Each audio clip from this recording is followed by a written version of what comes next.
Good afternoon all of you. स्वागत है आप सभी का Drona the vision YouTube channel पर। और मैं प्रेमपाल सिंह फिर से आपके लिए लेकर आया हूं कुछ क्वेश्चंस जो कि आपके एग्जाम के लिए बहुत इंपॉर्टेंट होने वाले हैं।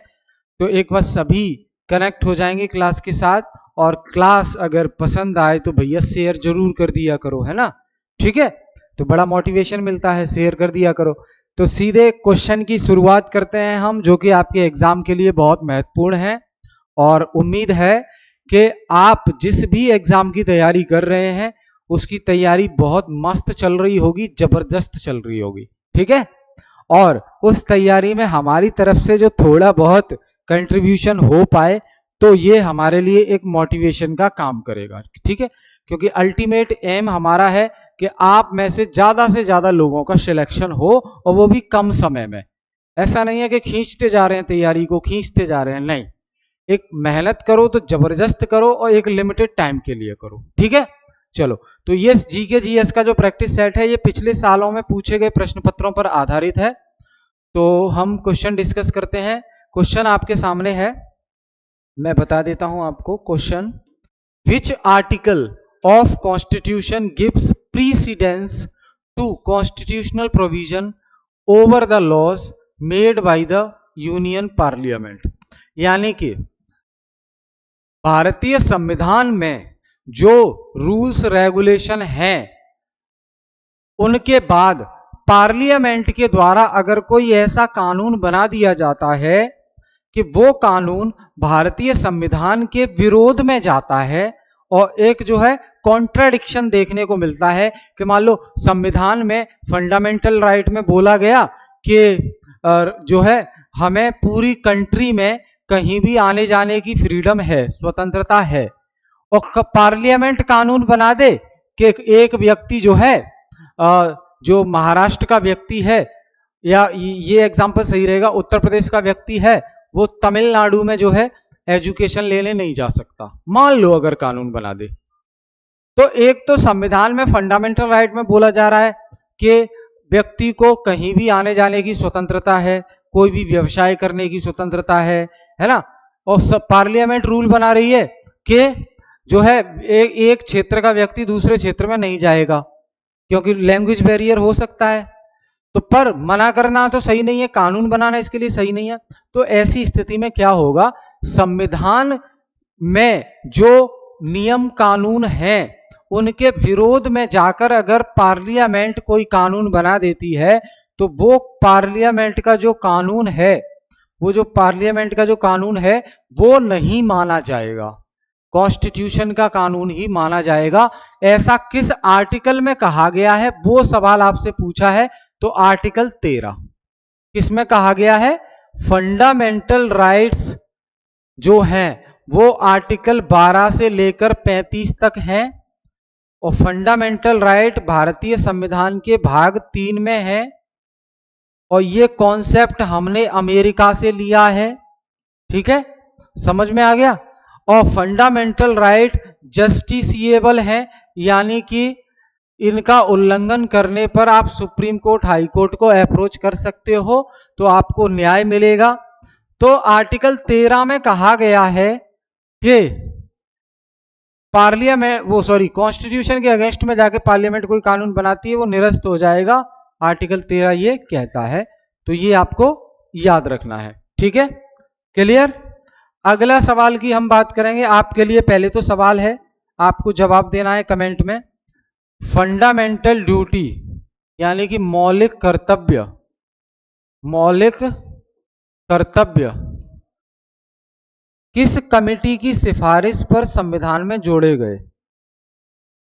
कौन सी वो समिति थी जिसकी सिफारिश पर मौलिक कर्तव्य संविधान में जोड़े गए, ये बताना है आपको। तब तक हम चलते हैं अगले क्वेश्चन की तरफ। Which one of the following article of the Indian Constitution belongs to different category? भारतीय संविधान का वो कौन सा आर्टिकल है जिसमें अलग अलग कैटेगरी की चीजें एक ही आर्टिकल में शामिल कर दी गई हैं। भारतीय संविधान का वो कौन सा आर्टिकल है जिसमें अलग अलग प्रकार की चीजें, अलग अलग प्रकार की कैटेगरी जो है एक ही आर्टिकल में शामिल कर दी गई हैं। आर्टिकल 14, आर्टिकल 15, आर्टिकल 16, आर्टिकल 19 बता दो भाई। तो देखो आर्टिकल 19 जो है उसमें 6 प्रकार की स्वतंत्रताएं आपको दी गई हैं। 6 प्रकार की स्वतंत्रताएं मिली हैं, स्वतंत्रता आपको दी गई है, जैसे कि बोलने की और अभिव्यक्त करने की आजादी, बोलने की और अभिव्यक्ति करने की आजादी, अभिव्यक्त करने की आजादी। दूसरा है कंट्री में कहीं भी आने जाने की आजादी, कंट्री में कहीं भी आने जाने की आजादी, कंट्री में कहीं भी रहने की या बसने की आजादी, कोई भी व्यवसाय करने की आजादी और संघ बनाने की आजादी। बस ध्यान रखना कि हथियार ना हो आपके पास, आप ग्रुप बना सकते हैं, यूनियन। ठीक है, तो ये 6 प्रकार की आजादी दी गई है। अब ये अलग अलग प्रकार से अलग अलग क्षेत्र से बिलोंग करती हैं। तो आपसे सवाल पूछा है भारतीय संविधान का वो कौन सा आर्टिकल है जिसमें अलग अलग कैटेगरी की बहुत सी चीजें शामिल की गई हैं, तो आर्टिकल 19। आर्टिकल 19 भारतीय संविधान का वो आर्टिकल है जिसमें हम सब लोगों के लिए 6 प्रकार की स्वतंत्रताओं का जिक्र है। कितने प्रकार की? 6 प्रकार की स्वतंत्रताओं का जिक्र है। ठीक है, question number 13, following are 2 statements, one is labelled as reason assertion. देखो 2 स्टेटमेंट दिए हैं आपके सामने, एक को बोला जा रहा है कथन और दूसरे को बोला जा रहा है कारण। तो कथन पढ़ते हैं, कथन क्या कह रहा है? Untouchability is worst form of structural violence. जो अनटचेबिलिटी है वो स्ट्रक्चरल वायलेंस की वर्स्ट फॉर्म है। ये 13वां प्रश्न है आपका। ठीक है, तो सही बात है, बेकार तरीका है, अनटचेबिलिटी प्रैक्टिस नहीं करना चाहिए। आर्टिकल 17 इसको बैन करता है। रीजन क्या बता रहा है? Untouchability has been practised in the name of religious sanction. धार्मिक चीजों का सहारा लेकर ये जो अनटचेबिलिटी की प्रैक्टिस है, छुआछूत, अस्पृश्यता, इसका प्रैक्टिस की जाती है। जैसे बोला जाता है कि हमारे वर्णों में ये लिखा है कि शूद्र यही काम करेंगे, है ना, और शूद्र से टच नहीं होना है, शूद्र के साथ बैठना नहीं है। तो ये रिलीजियस धर्म को एक आधार बनाकर ये जो अनटचेबिलिटी की प्रैक्टिस है वो की जाती है। तो कथन भी सही बोल रहा है कि untouchability is a worst form of structural violence. संरचनात्मक हिंसा का एक तरीका है ये अनटचेबिलिटी, और as reason untouchability has been practised in the name of religious sanction. तो दोनों सही है, both A and R true, और R is correct explanation of A. यानी कि ए और आर दोनों सही हैं तथा आर जो है ए की पूर्णतः व्याख्या करता है। ठीक है, याद रखेंगे इसको। आगे बात करेंगे, विच one of the following is not correctly matched. निम्नलिखित में से वो कौन सा है जो सही सुमेलित नहीं है? तो article 23 prohibition of traffic in human and forced labour, article 24 prohibition of employment of children in factories, article 26 freedom to manage religious affair, article 29 freedom of establishment and administration of educational institution by minority. ये अल्पसंख्यकों के लिए, अल्पसंख्यकों की बात कर रहा है। तो कल्चरल एंड एजुकेशनल राइट में आते हैं। ठीक है, किस में आते हैं? कल्चरल और एजुकेशनल राइट, सांस्कृतिक और शैक्षणिक जो अधिकार है, मौलिक अधिकार, उसमें आते हैं। तो जो 14वां प्रश्न है उसका आंसर क्या होगा बताओ? 14वें प्रश्न का आंसर हो जाएगा क्या? डी आंसर हो जाएगा। 14वें प्रश्न का आंसर हो जाएगा डी। आर्टिकल 23 आपको बताना है ना कौन सा करेक्टली मैच नहीं कर रहा है, कौन सा सही सुमेलित नहीं है, कौन सा सही सुमेलित नहीं है, ये बताना है आपको। ठीक है, तो देखो आर्टिकल 23 तो सही कह रहा है कि ट्रैफिक यानी कि मानव तस्करी पर रोक लगाता है, मानव की खरीदी और बिक्री पर, तस्करी पर रोक लगाता है। और उसके बाद फोर्स्ड लेबर, दबाव डालकर किसी से काम नहीं करवाया जा सकता, दबाव डालकर किसी से काम नहीं करवाया जा सकता, इस पर भी रोक लगाता है आर्टिकल 23। आर्टिकल 24 वहीं prohibition of employment of children in factories, यानी कि आर्टिकल 24 कह रहा है 14 साल से कम उम्र का बच्चा, 14 साल से कम उम्र के बच्चे को फैक्ट्री में यानी कि कारखानों में काम नहीं करवाया जा सकता, कारखानों में काम नहीं करवाया जा सकता, तो ये भी सही कह रहा है। 26 freedom to manage religious affair, धार्मिक मामलों के प्रबंधन की आजादी है, ये भी सही है। 26 में बोला गया है धार्मिक मामलों को मैनेज करने की आजादी है, धार्मिक मामलों का प्रबंधन करने की आजादी देता है। अपना आपका जो भी धर्म है उससे संबंधित जो भी धार्मिक मामले हैं उनको खुद ही मैनेज करो आप, ठीक है। Article 29, article 29 freedom of establishment and administration of educational institution by minorities. तो देखो ये 30 में है, ये जो 29 बोला है ना ये 30 में है। 29 में है कि उनके कल्चर को प्रोटेक्ट करके रखना है, उनके हितों को प्रोटेक्ट करके रखना है, अल्पसंख्यकों के हितों को। तो ये मैच नहीं कर रहा है, इसलिए डी आंसर सही हो जाएगा, ठीक है। अगले सवाल की तरफ मूव करें। Which one of the following is regarded as the protector of fundamental rights of citizens and guardian of constitution of India. भारत में मौलिक अधिकारों की सुरक्षा करने की जिम्मेदारी किसकी है? भारत में फंडामेंटल राइट्स की सुरक्षा करने की जिम्मेदारी, कोई भी व्यक्ति अगर किसी के फंडामेंटल राइट्स का उल्लंघन करता है, वायलेशन करता है, तो कौन सी वो संस्था है जो उसके अधिकारों की रक्षा करेगी? और साथ ही साथ पूछा जा रहा है और वो कौन सी बॉडी है जो संविधान की संरक्षक कहलाती है? संविधान की संरक्षक, संविधान की संरक्षक कौन सी वो बॉडी है जो संविधान की संरक्षक कहलाती है दोस्त? तो संविधान की संरक्षक कहलाती है क्या? Supreme court. तो judiciary is the guardian of Indian constitution and in judiciary यानी कि न्यायपालिका में सबसे टॉप लेवल पे कोर्ट जो होता है वो होता है सुप्रीम कोर्ट। सुप्रीम कोर्ट होता है, उसके नीचे होते हैं हाई कोर्ट्स, उसके नीचे होते हैं हाई कोर्ट्स और इसके नीचे होते हैं district court, district court and subordinate courts, subordinate courts. तो सर्वोच्च न्यायालय, उच्च न्यायालय, जिला न्यायालय और अधीनस्थ न्यायालय। तो सुप्रीम कोर्ट को संविधान का संरक्षक बोला जाता है, ठीक है। अब बात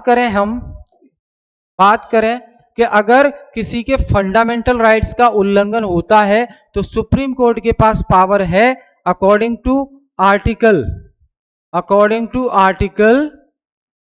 32 सुप्रीम कोर्ट जो है रिट जारी कर सकता है यानी कि आदेश जारी कर सकता है।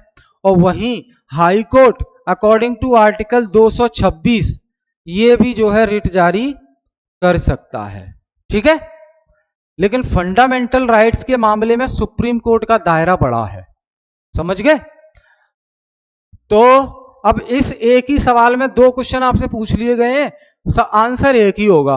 पूछा है कौन सी बॉडी है वो जो फंडामेंटल राइट को प्रोटेक्ट करती है, सुरक्षित बना के रखती है और संविधान की संरक्षक है, तो वो है बेटा सुप्रीम कोर्ट, सर्वोच्च न्यायालय। सर्वोच्च न्यायालय वो संस्था है जो संविधान की संरक्षक कहलाती है और मौलिक कर्तव्यों के हनन होने से रोकती है, ठीक है दोस्त। तो 15वां आंसर हो गया ये आपका सी। आगे क्वेश्चन की तरफ चलेंगे। अगला क्वेश्चन आपके सामने है 16वां, which one of the following article was termed as a heart and soul of the constitution by doctor B R Ambedkar.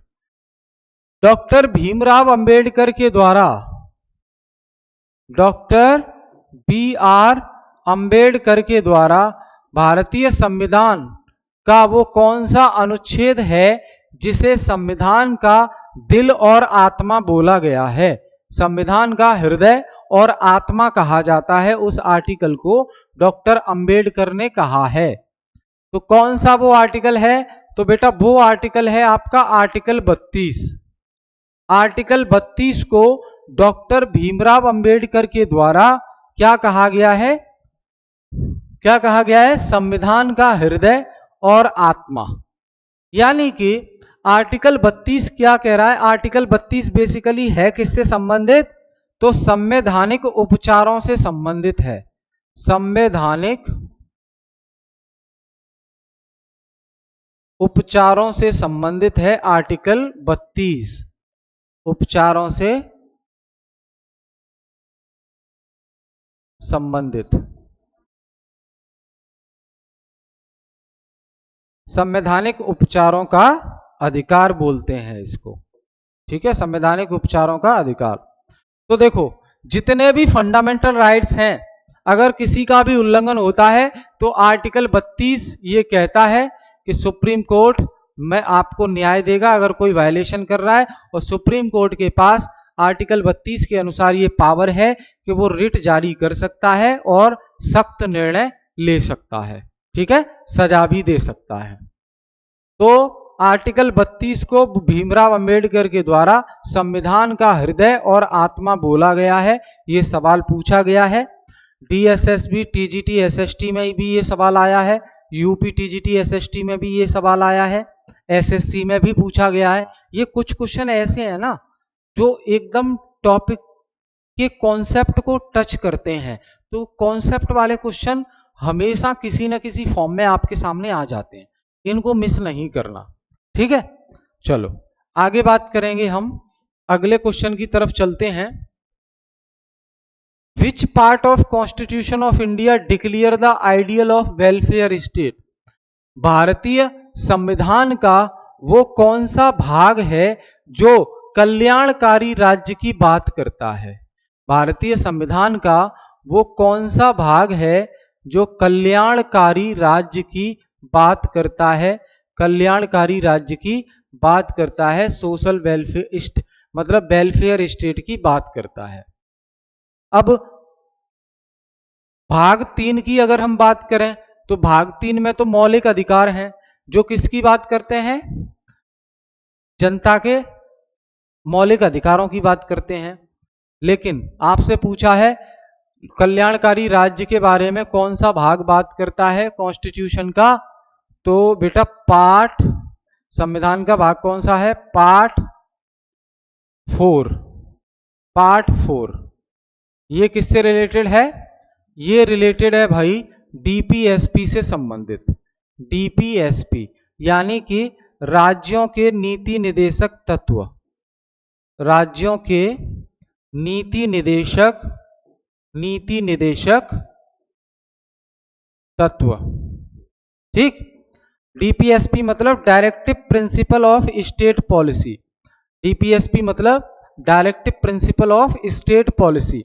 अब इसमें जो है डीपीएसपी में बात की गई है, यहां कुछ निर्देश दिए जाते हैं स्टेट को, डायरेक्शंस दिए जाते हैं कि, और कहा जाता है कि स्टेट जब भी कोई कानून बनाए, स्टेट जब भी कोई कानून बनाए तो वो कोशिश करे कि डीपीएसपी में जो बातें कही गई हैं उनको अपने कानून में शामिल कर लो, जिससे वेलफेयर हो सके, लोगों के लिए भलाई हो सके और कल्याणकारी राज्य के लक्ष्य तक हम पहुंच सकें, ठीक है। अब बात करें हम डीपीएसपी की, तो डीपीएसपी का जो कॉन्सेप्ट है ये हमने कहां से लिया है? ये हमने भाई आयरलैंड से लिया है। इरिश कॉन्स्टिट्यूशन से हमने डीपीएसपी का कॉन्सेप्ट भारतीय संविधान में अपनाया है, और डीपीएसपी से संबंधित जो अनुच्छेद हैं वो 36 से शुरू होते हैं और 51 तक जाते हैं। ठीक है, डीपीएसपी से संबंधित जो अनुच्छेद हैं वो 36 से 51 तक होते हैं। तो ये ए आंसर हो जाएगा आपका, directive principle of state policy. ठीक है भाई, directive principle of state policy ये आपका आंसर हो जाएगा। अगले क्वेश्चन की हम बात करें, अब आपको मैच करना है। मैच लिस्ट 1 और लिस्ट 2, इनको सुमेलित करना है और उसके बाद फिर करेक्ट आंसर बताना है। उसके बाद करेक्ट आंसर बताना है। तो देखो लिस्ट 1 में यहां ए, बी, सी और डी ये दिए हैं। ठीक है, और इधर हम इंडिकेट कर लेते हैं, ये पहला, ये दूसरा, ये तीसरा और ये चौथा। अब मैच करना है इसको, तो मैच करना है तो मैच कर लेते हैं जी। क्या प्रॉब्लम है उसमें, देखो एबोलिशन ऑफ टाइटल, यानी कि उपाधि का अंत। टाइटल मतलब उपाधि का अंत। तो ये किसमें दिया है, उपाधि का अंत किसमें है, तो उपाधि का अंत आर्टिकल 18 है। ये आर्टिकल 18, और आर्टिकल 18 जो है फंडामेंटल राइट में आता है। सॉरी, फंडामेंटल ड्यूटी है ये फंडामेंटल राइट। ठीक है, फंडामेंटल राइट में आता है। Organisation of village panchayat, organisation of village panchayat ये डीपीएसपी में आता है। ठीक है, to provide the opportunity for education to the children between 6 to 14 year, 6 से 14 साल तक के बच्चों को जो है एजुकेशन देना है। ये किस में आएगा, फंडामेंटल ड्यूटीज में आएगा। जो 11वीं फंडामेंटल ड्यूटी, जो 11वें नंबर की फंडामेंटल ड्यूटी 86वां संविधान संशोधन करके 86वां अमेंडमेंट सन 2002 में करके जोड़ी गई थी। ठीक है, शुरुआत में जो फंडामेंटल ड्यूटी है वो 10 थी और बाद में एक और बढ़ा दी तो 11 कर दी। फंडामेंटल ड्यूटी से संबंधित पार्ट कौन सा है भारतीय संविधान का, तो फंडामेंटल ड्यूटी से संबंधित पार्ट है आपका पार्ट 4A, आर्टिकल है 51A। डीपीएसपी ये जो फंडामेंटल ड्यूटी का कॉन्सेप्ट है वो स्वर्ण सिंह कमेटी की सिफारिश पर जोड़ा गया, स्वर्ण सिंह समिति की सिफारिश पर जोड़ा गया। कब जोड़े गए, 42वां संविधान संशोधन करके, 42वां कॉन्स्टिट्यूशनल अमेंडमेंट 1976 के जरिए। ठीक है, याद रखेंगे।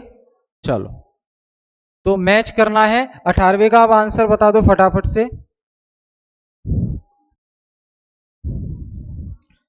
तो बी यानी कि ए का हो जाएगा तीसरा सही है, बी का हो जाएगा पहला सही है, सी का हो जाएगा चौथा सही है, और India that is Bharat shall be the union of state, तो ये किसमें है, डी।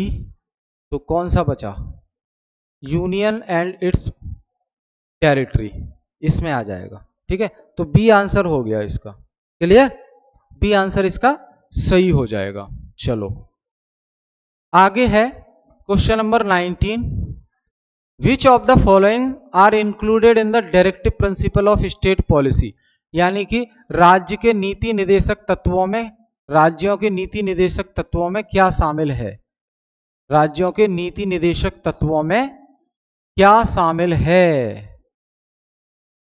क्या शामिल है, क्या इंक्लूड है।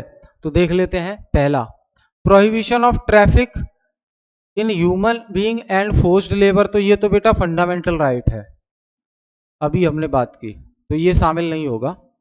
दूसरा, prohibition of consumption except for medicinal purpose of intoxicating drinks and other drugs which are injurious to health. ठीक है, ये तो ओनली 2 हो जाएगा भाई। दूसरा कह रहा है हमें ऐसे नशीले पदार्थों का या पेय या लिक्विड का सेवन नहीं करना चाहिए जो हमारी स्वास्थ्य के लिए, हमारे शरीर के लिए खतरनाक है, तो ये डीपीएसपी में बोला गया है। ठीक है, और जो मानव तस्करी पर रोक लगाना या दबाव डालकर काम करवाना, उस पर रोक लगाना, ये जो है मौलिक अधिकारों में आता है, न कि डीपीएसपी में। ये मौलिक अधिकारों में आता है। ठीक है भाई, तो ये याद रखेंगे आप। तो ओनली 2। अगले क्वेश्चन की तरफ हम चलेंगे। Question number 20, which one of the following committee और commission recommended the inclusion of fundamental duties in the constitution. अब ये मैंने अभी बता दिया आपको। ठीक है, ये अभी बता दिया मैंने। तो कौन सी वो समिति थी जिसकी सिफारिश पर भारतीय संविधान में मौलिक कर्तव्य जोड़े गए? मौलिक कर्तव्य जोड़े गए।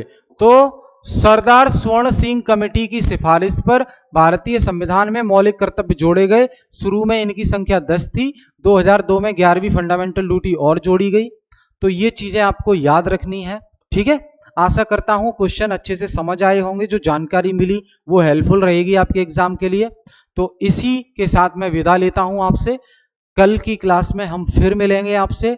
तो thank you all of you class देखने के लिए, और पसंद आई क्लास तो शेयर जरूर कीजिए, और कमेंट सभी को करना है क्लास के बारे में। ठीक है, कैसी रही, कैसा समझ में आया, कोई और फीडबैक देना चाहते हो, कुछ और चाहते हो कि और चीजें ऐड की जाए, तो वो भी आप बता सकते हो। ठीक है, तो thank you all of you.